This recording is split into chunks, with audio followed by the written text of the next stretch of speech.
ஆடி மாதத்தை அம்மன் மாதம் என்று அழைப்பது ஏன்? ஆடி என்பதே ஒரு தேவமங்கையின் பெயர். அவளுக்கு ஏற்பட்ட சாபத்தால் வேப்ப மரமாகி அதே சாபத்தின் மூலம் அம்பிகைக்கு உரிய விருட்சமானாள். அதனால் வேப்ப மரம் மிகவும் புனிதமானது என்கிறது புராணம். ஆடி மாதத்தில்தான் பூமாதேவி அவதரித்தாள். அந்த அம்பிகைக்கு விழா எடுப்பதன் மூலம் அம்பிகையின் அருளுடன் வளமான வாழவே அம்மன் கோயில்களில் பிரார்த்தனைகள் நடைபெறுகின்றன.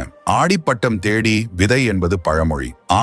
ஆடி மாதங்களில்தான் மழை பெய்து ஆறுகளில் தண்ணீர் ஓடத் துவங்கும். அதனால் அப்பொழுது விவசாய வேலைகள் துவங்குவதால் விவசாயிகளின் இல்லத்தில் மகிழ்ச்சியும் ஆனந்தமும் குடிகொள்ளும். இம்மாதத்தில்தான் தன்னிரு திருக்கரங்களில் விவசாயத்திற்கு ஏற்ற கலப்பையையும் உலக்கையையும் கொண்டு விளங்கும் அன்னை வாராகிக்கு உரிய ஆஷாட நவராத்திரி விழாவும் கொண்டாடப்படுகிறது. பண்டைய காலத்தில் பஞ்சபூதங்களை வணங்கி வந்த போது மழைக்குரிய தெய்வமாக போற்றப்பட்ட தெய்வமே மாரியம்மன். பருவ கால மாறுதலால் ஏற்படும் வெப்பசலன மாறுபாடுகள் காரணமாக ஏற்படக்கூடிய அம்மை நோயை